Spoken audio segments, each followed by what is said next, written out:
अंदर जो है इंटरेस्ट ऑन ड्राइंग का केस नंबर 3 सीखेंगे। केस नंबर 1 और 2 जो है मैंने आपके साथ डिस्कस कर दिया था प्रीवियस वीडियो के अंदर, और उस वीडियो का लिंक जो है मैं इस वीडियो के अंदर आपको डिस्क्रिप्शन में दे दूंगा। केस नंबर 3 जो है इंटरेस्ट ऑन ड्राइंग का, उसकी पहचान क्या है? तो उसकी पहचान ये है कि अगर मान लो जब पार्टनर जो है ड्राइंग अलग अलग डेट्स पर निकालते हैं, जैसे when date of drawing is different different given, आपके जो पार्टनर्स हैं वो ड्राइंग जो है अलग अलग डेट पर निकाल रहे हैं, तो आपको कैसे जो है इंटरेस्ट ऑन ड्राइंग निकालनी है वो हम आज निकालना सीखेंगे। ठीक है, तो सपोज कर लेते हैं कि आपके फर्म में जो है एक पार्टनर्स हैं और वो अलग अलग डेट पर जो है ड्राइंग्स को निकाल लेते हैं। हम एक क्वेश्चन डिस्कस कर लेते हैं इसके अंदर। ठीक है, क्वेश्चन से हमारे को जो है अंदाज़ा लग जाएगा कि इसको जब पार्टनर्स अलग अलग डेट पर ड्राइंग निकालेंगे तो हमको किस प्रकार से उनकी ड्राइंग पे ब्याज निकालना है। सपोज कर लेते हैं वैसे आपकी जो टीएस गरेवाल है उसमें इलस्ट्रेशन गिवन है 37। इसमें आपको बोला गया है कि डेट्स गिवन है, आपको डेट्स में आपको गिवन है कि जो आपका पार्टनर है वो 1 मई को पैसा निकाल रहा है 2020 को, फिर वो आपका जो अमाउंट निकाल रहा है वो 1 अगस्त को निकाल रहे हैं 2020 को, और फिर वो पैसा निकाल रहा है 30 सितंबर 2020 को, एंड अगेन 31 जनवरी 2021, और लास्ट में जो वो पैसा निकाल रहा है आपके यहाँ से वो 31 मार्च 2021 को निकाल रहा है, मतलब 31 मार्च 2021 को निकाल रहा है। ठीक है, तो इन केस में हमको किस प्रकार से जो है इंटरेस्ट ऑन ड्राइंग निकालना है वो हम सीखेंगे। तो हम सपोज कर लेते हैं कि आपका जो अमाउंट निकाल रहा है क्वेश्चन में वैसे गिवन है, जैसे सपोज करो 1 मई 2020 को उसने 2000 रुपये निकाले, फिर उसने 1 अगस्त 2020 को 5000 रुपये निकाले, फिर 2000 रुपये निकाले 30 सितंबर को, 31 जनवरी को उसने 6000 रुपये निकाले, और फिर उसने 2000 रुपये निकाले। तो इस प्रकार से आपको क्वेश्चन, अब आपको ये कैसे समझ में आएगा कि जी हमें केस नंबर 3 लगाना है, हमें केस नंबर 3 लगाना है। तो आप देख सकते हैं क्वेश्चन में अलग अलग डेट पर वो पैसे निकाल रहा है।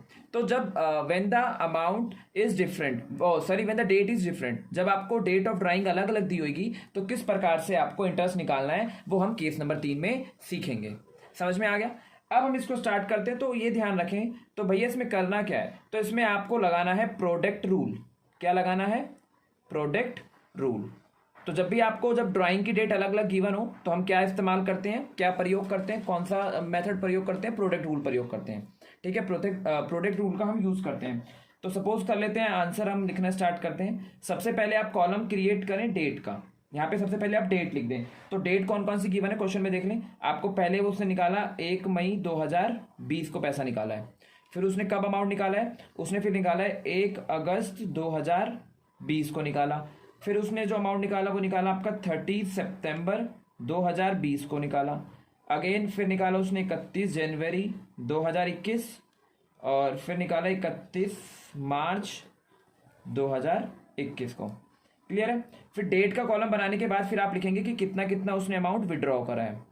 तो कितना कितना अमाउंट विड्रॉ करा है, उसने पहले निकाला है 1 मई को 2000 रुपये, यहाँ पे लिख देंगे 5000 रुपये निकाला है, अगेन 2000, ये दोनों चीज़ें तो क्वेश्चन में गिवन थी हमारे को। ठीक है, फिर आपको आप अब यहाँ पे लिखेंगे कि वो पैसा जो इसने निकाला है वो इसने कितने मंथ यूज़ करा है।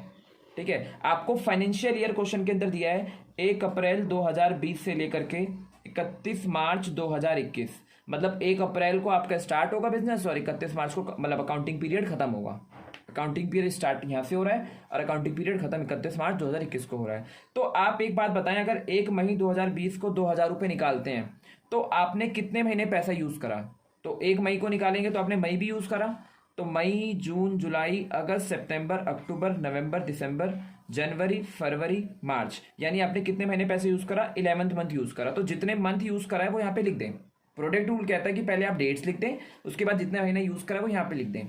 उसके बाद 1 अगस्त को पैसा निकाला तो कितने महीने यूज़ करा? 31 मार्च को कंप्लीट होगा फाइनेंशियल ईयर, तो आपने अगस्त, सितंबर, अक्टूबर, नवंबर, दिसंबर, जनवरी, फरवरी, मार्च, कितने महीने पैसे यूज़ करा आपने?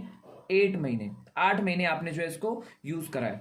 फिर 30 सितंबर को निकाला तो इसका मतलब आपने कब तक यूज़ करा? सितंबर तो पूरा निकल ही गया, यानी अक्टूबर यूज़ करा, नवंबर, दिसंबर, जनवरी, फरवरी, मार्च, 6 महीने यूज़ करा। यहाँ पे आपने इसको 31 जनवरी को निकाला है तो फिर फरवरी और मार्च ही यूज़ करा है। क्योंकि 31 जनवरी, जनवरी तो खत्म हो गई, तो आपने सिर्फ 2 महीने यूज करा, दैट इज योर 2 मंथ। ठीक है, नाउ 31 मार्च को निकाला है, तो 31 मार्च को कितना महीने यूज करा, यूज ही नहीं करा, मतलब वैसे आपने यूज करा, लेकिन उस फाइनेंशियल ईयर के अंदर तो आपने कितना यूज करा, सिर्फ 0। भाई वो फाइनेंशियल ईयर तो एंड हो गया आपका 31 मार्च को ही, तो यहाँ पे आपका 0 मंथ हो गए। क्लियर है ये बात आपको? अब यहाँ पे जो है आप क्या निकालेंगे, इसका प्रोडक्ट निकालेंगे, तभी तो ये क्या है, प्रोडक्ट रूल है। प्रोडक्ट रूल में क्या है कि हमको मल्टीप्लाई करना पड़ेगा, तो जितना अमाउंट निकाला है मल्टीप्लाई में जितने मंथ यूज करें इनको मल्टीप्लाई कर दें, तो 2000 मल्टीप्लाई में 11 इट विल बिकम 22,000, 5,000 मल्टीप्लाई में 8 इट विल बिकम, तो 5 8 जा 40,000, 2000 मल्टीप्लाई में 6 12,000, 6 दूनी 12, ये हो गया आपके 12,000 रुपये, और ये आपका हो गया 0 रुपये। अब आप क्या कर लें, इसका टोटल कर लें, तो कितना आ जाएगा, इसका टोटल कर लें, 0 0 एंड 0, ये आपके 0 0 हो गए। अब 2 2 और 2 4 और 2 6, और 2 और 4 6 7 8, तो आपने टोटल 86,000 रुपीज जो है क्या करा है, क्या नाम है, टोटल प्रोडक्ट आ गया आपका। अब सर इसका जो है मेरे को ड्राइंग का फॉर्मूला तो बता दें, इंटरेस्ट ऑन ड्राइंग अगर हमें निकालना है तो इसका क्या फॉर्मूला है। तो इंटरेस्ट ऑन ड्राइंग अगर आपको निकालना है तो इसका जो फॉर्मूला होता है वो बेसिकली होता है, जो भी आपका टोटल आया प्रोडक्ट का, टोटल जो आया प्रोडक्ट का वो आप यहाँ पे लिख दें, मल्टीप्लाई में जितना भी आपको परसेंटेज गिवन है बाय 100 कर दें, और जो आप मंथ लिखते थे ना, लास्ट में जो मंथ लिखते थे उसको ऑन एन एवरेज इसको प्रोडक्ट रूल कहता है कि वो 1/12 लेकर चलें। कितना लेकर चलें, 1/12। आपको मतलब यहाँ पे ये दिमाग नहीं लगाना कि हमने यहाँ पे मंथ कितना लिखना है, ठीक है, यहाँ पे क्योंकि ये एवरेज हो जाएगा सबका, क्योंकि हमने अलग अलग तो निकाल ही लिया है। तो प्रोडक्ट रूल में हमेशा आपको 1/12 लिखकर चलना है, परसेंटेज जितना गिवन है वो लिख के चलना है, और जितना प्रोडक्ट का टोटल आया वो यहाँ लिख लेना है। ठीक है, तो अब प्रोडक्ट का टोटल देख लेते हैं, वी हैव 86,000 और मल्टीप्लाई में परसेंटेज, तो क्वेश्चन के अंदर जो आपको परसेंटेज गिवन था वो 15% सालाना, आपको क्वेश्चन में गिवन था 15% पर annum। ठीक है, तो रेट ऑफ इंटरेस्ट जो था, जो बिजनेस पार्टनर से चार्ज करेगा वो क्या था, 15% सालाना। तो आप 15/100 यहाँ पे पुट कर देंगे, एंड वी हैव 1/12। अब इसको जो है हम सॉल्व कर देंगे, 3 5 जा 15, सॉरी 5 3 जा 15, और ये आपका आ जाएगा, 5 को 20 से करेंगे 20 आ जाएगा, ये 3 1 जा 3, 3 4 जा 12, अब 4 से उसको हम कैंसिल आउट करेंगे, तो 4 2 जा 8, 4 1 जा 4, और 2 इधर के 20, 4 5 जा 20, ये आपका आ गया 00। ठीक है, तो इसको अब हम एक बार रीचेक कर लेते हैं, तो ये आपका आ गया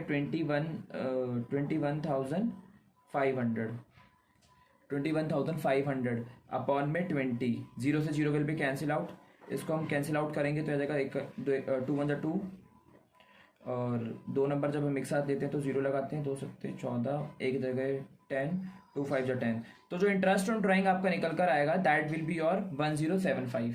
ठीक है, तो ये आपका इंटरेस्ट ऑन ड्राइंग होगा। तो इसी प्रकार से इस क्वेश्चन में आप ये केस कहाँ पर लगाएंगे, तो ये केस आप वहां पर लगाएंगे जिसके अंदर आपको डेट ऑफ ड्राइंग अलग अलग गिवन होगी। ठीक है।